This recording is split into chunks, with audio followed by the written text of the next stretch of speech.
Hello my friends, we're back again. Now, Morgan just told us we have to go kill Flemeth, the one who saved our lives during the Battle of Ostagar.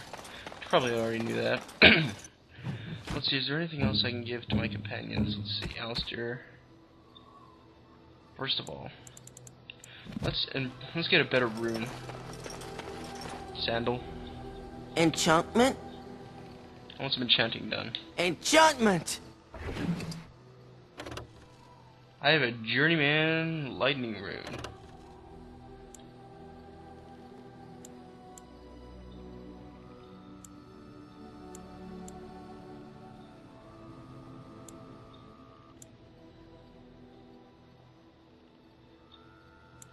Master lightning rune.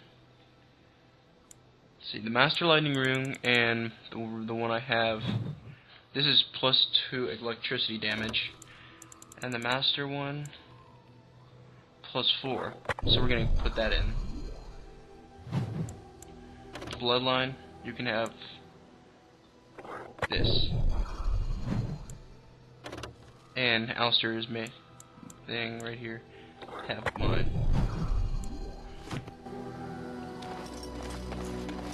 So now there's a lot more electricity in there. Alright. Have anything Something on your mind? Questions? Of course. Such as they are. About something on your mind? Of course. Templars. Alright, we already knew about the Templars. I'll choose zevran. Here I am. Can you teach others to be assassins? No. Oh, this should be good. Let's just move on. Actually, I have a gift for you, zevran.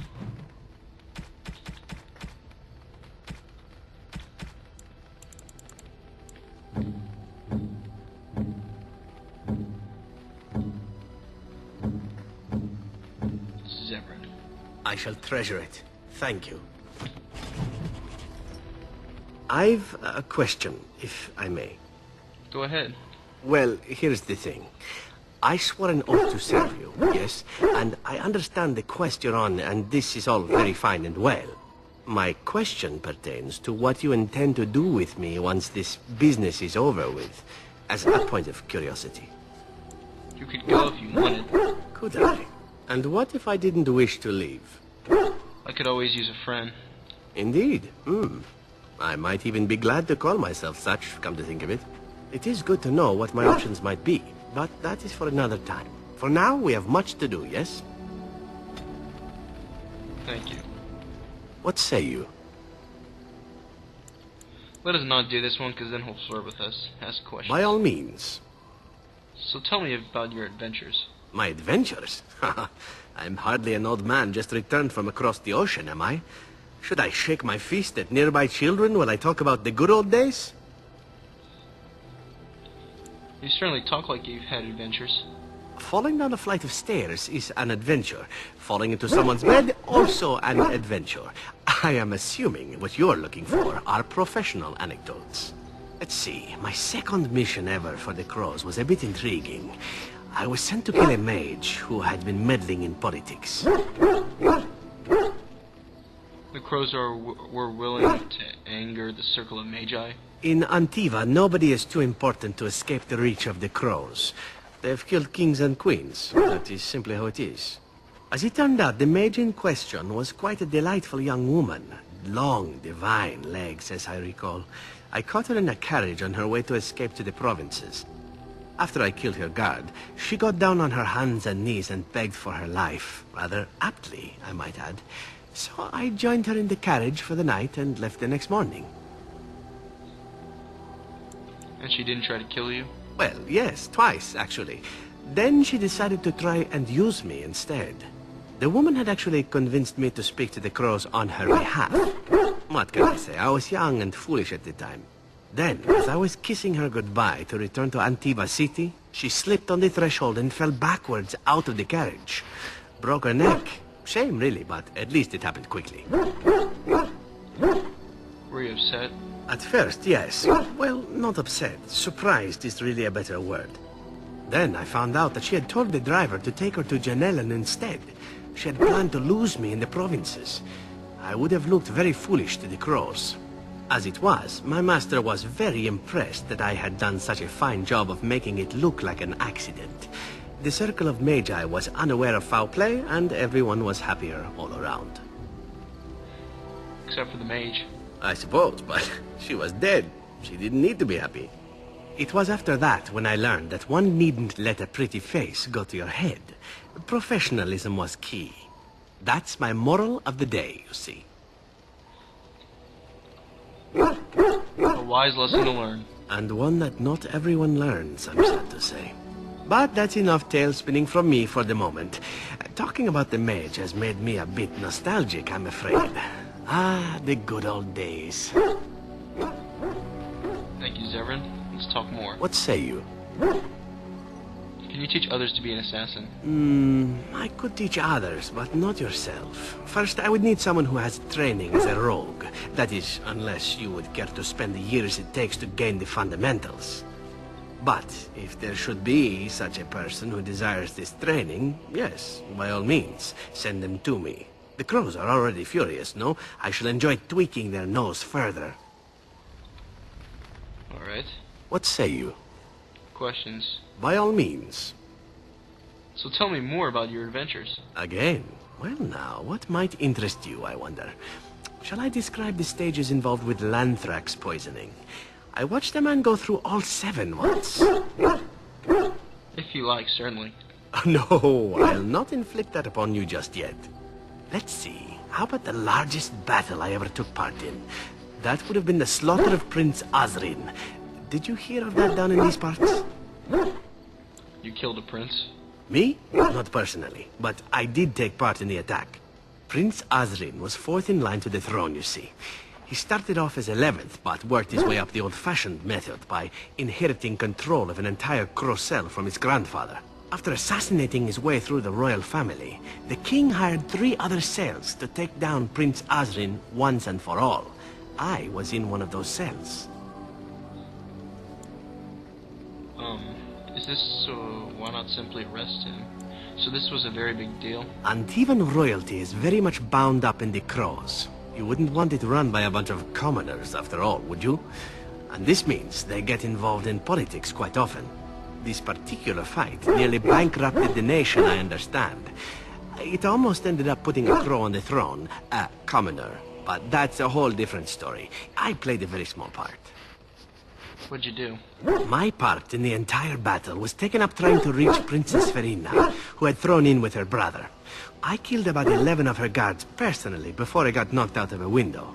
I landed in the river and nearly drowned. I was fished out by some urchins who robbed me blind. Made off with my boots, too. At least they didn't cut my throat. And that was my part in history. You're very lucky indeed. It's true. I live a charmed life. One of the prostitutes that raised me was a fortune teller. Said I wouldn't die young. She was rather startled by that. But there you go. Tale told. Let's be off before I tell more embarrassing stories, huh?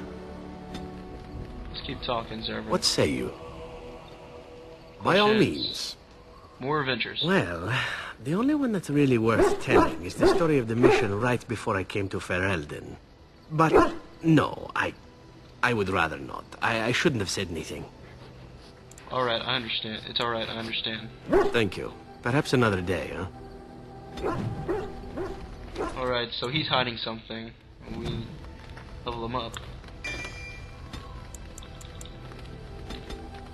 Level that. Strength. And willpower. Should give you the survival. And take that. And that. Win. You need to level up.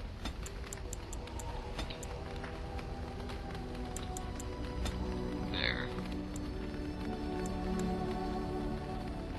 Do that one. No. Lightning. Wonderful spell. Stin. Holy crap.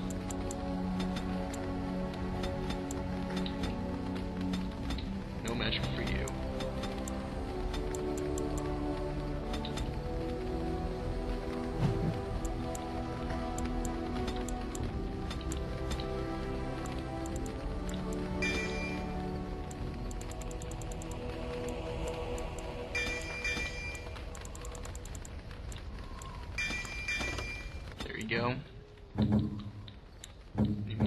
Cubs, dog, 15.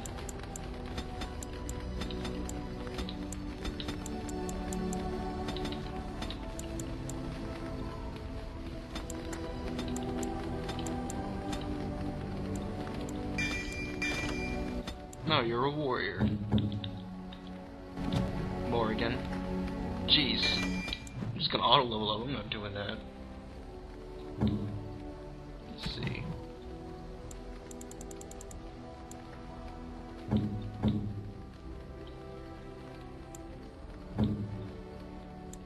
Most kind. Liliana, this belongs to you, I think. Oh, it's one of those subterranean bunny pigs. Oh, look at him. Come here, you. He's pretty cute, have fun. Thank you so much. You've made my day.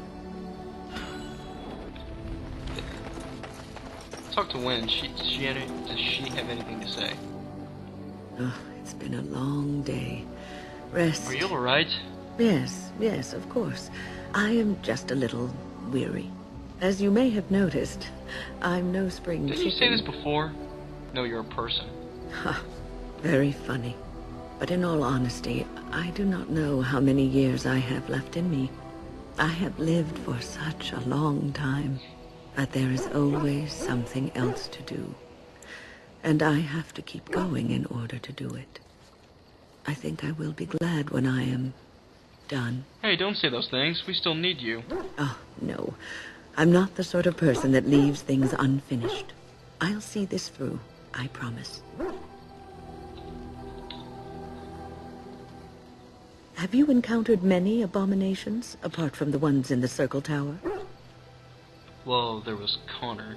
Ah, yes, Connor, of course. The first time I saw an abomination, my blood turned to ice. It was months before the nightmares stopped. I'm pretty It was sure the I already knowledge talked about that I this. could easily become one of them that frightened me the most.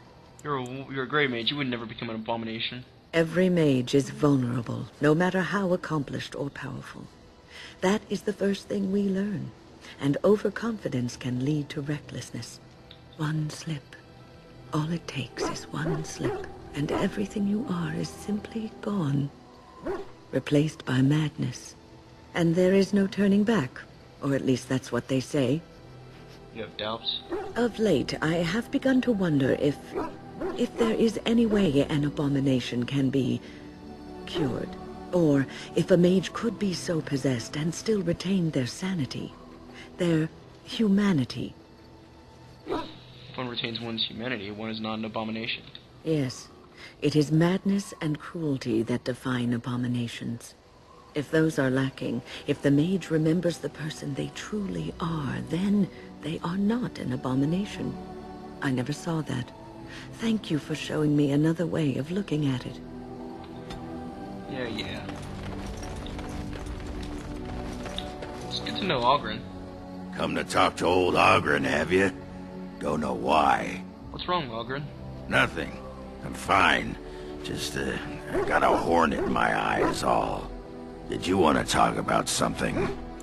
Can you teach me to fight like you do? You want to be a berserker? Thought I'd never see the day. No, see, it's funny because you'll never be able to do it. A mage wants to be a berserker? But if you know someone fit for this type of work, I'll teach him. It'll be nice to have another berserker to grunt at for a change. Tell me more about berserkers. What the sod is there to know? You get mad, you fly into battle, and things die. It's pretty simple. The hard part is getting in touch with your rage. We all learn to hold that back. It's why we don't kill every duster who looks at us sideways. You need to shut that off. For some people, being in battle is enough. But others have to think about something. Violence, monsters, nobles, your wife, whatever. Your wife. Aye, especially my wife. Why would you want to fight that way? Why not? When you fight, you get mad. By the stone, it's a sodding tactic to enrage your enemy so he makes a mistake, right? Berserkers grab that anger and drink it like it's yesterday's ale. Then we turn it against our foes and watch the limbs fly. And just thinking angry thoughts makes it happen. Well, for most berserkers it does. Several years ago, I worked with a berserker on one expedition who just couldn't work himself up. We had to kick him in the stones before he could get going. Let's talk about something else. I'm listening. I'd like to know more about you. What about? Are you fine with what happened with Bronca? Oh, sure. I'm fine with it. I mean, she was a real firebrand between the sheets, but a bit soft in the skull, you know what I mean? Explains why she left, anyway. You're handling this well. Handling what? Bronca? Pih. That treasure's been long buried. Ancestors take me. You people whine like tea kettles around here. Alright, Ogren. Alright, so I'll see you guys later.